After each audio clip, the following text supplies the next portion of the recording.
स्वागत है आप सबका दी हॉरर विला में। मैं हूं आप सबके साथ आपका पॉडकास्टिंग चौकी यानी कि पीजे आशुतोष गुप्ता। तो चलिए दोस्तों शुरू करते हैं हमारा भूतिया सफर। तो दोस्तों आज के हमारे भूतिया सफर का नाम है डर से भी बड़ा डर। खड़ खड़ खड़ खड़ खड़ खड़ खड़ खड़ खड़। ट्रेन द्रुत गति से भागी चली जा रही थी। संध्या काल का समय था। तेज बारिश और बीच बीच में बिजली की चमक वातानुकूलित कोच की खिड़कियों से अपनी उपस्थिति दर्ज करा रही थी। केबिन की एकांत और यह भयावह मौसम मुझ जैसे डरपोक आदमी को और डरा रही थी। थोड़ी देर बाद गाड़ी के पहियों की रफ्तार कम हुई और एक मध्यम से स्टेशन पर गाड़ी रुकी। बारिश इतनी ज्यादा थी कि मैं स्टेशन का नाम नहीं पा रहा था। मैं अपने कैबिन में अकेला था और इस उधेड़ बूंद में था कि कोई सह यात्री आए जिससे वार्तालाप करते करते आगे का रास्ता आसानी से काटा जा सके और एक अंदरूनी भय जो मेरे अंदर जागृत हो चुका है उससे मुझे निजात मिले सके। तभी किसी ने कैबिन का दरवाजा खटखटाया और एक शांत सा दिखने वाला व्यक्ति कैबिन में दाखिल हुआ। अपना सामान आदि व्यवस्थित करने के बाद वो मेरी तरफ देखकर मुस्कुराया और मेरी तरफ हाथ आगे बढ़ाकर उसने अपना परिचय दिया। मैं मिस्टर घोष। वो बोला, मैं कोलकाता जा रहा हूँ पूर्ण जन्म में से संबंधित एक कार्यशाला के भाग लेने के लिए। मैंने उसे बताया कि मैं कानपुर से व्याख्यात के पद पर हूँ और पटना जा रहा हूँ। उसने कुछ खाने का सामान निकाला और मुझसे भी खाने हेतु आग्रह किया, किंतु मैं बहुत ही सशंकित व्यक्तित्व का ट्रेन में किसी अजनबी के द्वारा दिए गए खाने को लेना असंभव था मेरे लिए। मैंने बहुत विनम्रता से उसके आग्रह का ठुकराया। वो भी कम उस्ताद नहीं था। कस कर हंसा और बोला, संशय कर रहे हैं मेरे ऊपर? अभी तो कुछ नहीं, देखिए आगे क्या क्या होता है। उसके यह शब्द सुनकर मुझे सांप सूंघ गया, किंतु मैंने किसी तरह अपनी घबराहट को छिपाया। स्टेशन आने पर वो उतरता और ट्रेन चलने के बाद किसी दूसरे कंपार्टमेंट से चढ़कर फिर से आ जाता। पूछने पर बोलता कि बीच बीच में रेलवे की नौकरी भी कर लेता हूँ। मैं और वह विभिन्न विषयों पर चर्चा करने लगे। उसके पूर्ण जन्म में से संबंधित बातें प्रारंभ की और पूर्ण जन्म को अंधविश्वास बताया। थोड़ी देर बाद उसने मुझसे पूछा कि क्या आप भूत प्रेत पर विश्वास करते हैं?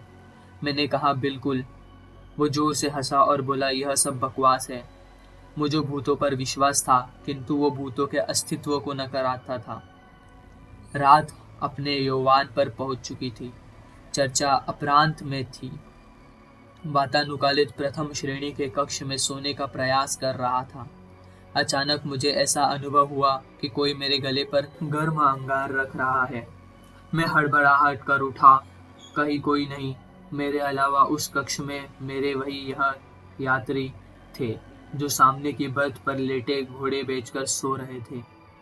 मैं फिर सोने का प्रयास करने लगा। अभी आंख लगी ही थी कि मुझे अपने पेट पर बहुत तेज दबाव और हंसने की तेज आवाज सुनाई दी। मैं घबरा कर उठा तो देखा कि सहयात्री बर्थ पर नहीं था। लगभग 1-2 मिनट बाद वो आया और बोला, जनाब सोए नहीं? मैंने अपनी घबराहट रोकते हुए उससे कहा, अभी नींद नहीं आ रही है, और मैंने अपने बैग से एक मैगजीन निकाली और पढ़ने का नाटक करने लगा।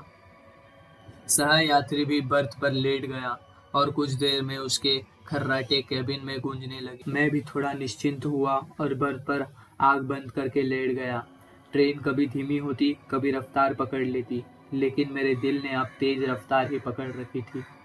भय और घबराहट के कारण लघु शंका की इच्छा अपने आप जीवित हो जाती है और मैं टॉयलेट की तरफ मुड़ जैसे ही मैंने टॉयलेट का दरवाज़ा खोला, वो सहयात्री मुझे अंदर दिखा और मैं चिल्लाते हुए अपनी बर्थ की तरफ भागा।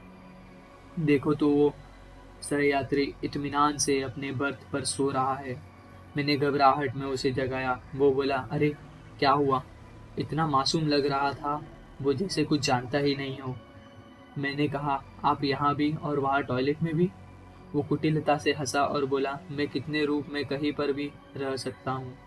घबराहट के मारे मैं मेरे पसीने से तरबतर हो गया, बिल्कुल निर्जीव सा। खड़ा उसके सामने। वो बोला, तुम्हें भूतों पर विश्वास था ना, तुम्हें तुम्हारे विश्वास का प्रमाण देना था। तुम्हारे जैसे लोगों के कारण ही हम भूत पिशाच लोगों को अस्तित्व है। इतना कहकर वो मेरी आंखों के सामने से ओझल हो गया। मैं डर के मारे आवाक और निर्जीव सा अपनी बर्थ पर बैठा था। तभी कैबिन के अंदर टिकट निरीक्षक आया। उसका चेहरा देखकर मुझे बेहोशी छाने लगी, क्योंकि यह वही सहयात्री था मेरा, और वो टिकट चेक कर मुस्कुराता हुआ चला गया। तो दोस्तों, आपको ये कहानी कैसी लगी हमें ज़रूर बताइएगा, और हमें आगे बढ़ने में मदद करिएगा, और आपके लिए हम ऐसी और कहानी लाते रहेंगे। तो दोस्तों, मैं ऐसे ही पहले वो ढूंढ रहा था कोई अच्छा पॉडकास्ट मिल जाए। तो मुझे एक पॉडकास्ट मिला जिसका नाम है scared by Scott. I hope मैं उसका नाम अच्छे से ले रहा हूँ, स्कॉट न्यूमैन। हाँ तो दोस्तों, इनका जो पॉडकास्ट है वो इंग्लिश में रहेगा और वो भी भूतिया कहानी बताएंगे। तो कृपया करके आप उनके इसमें भी जाइए, मैं आपको नीचे लिंक प्रोवाइड कर रहा हूँ। धन्यवाद।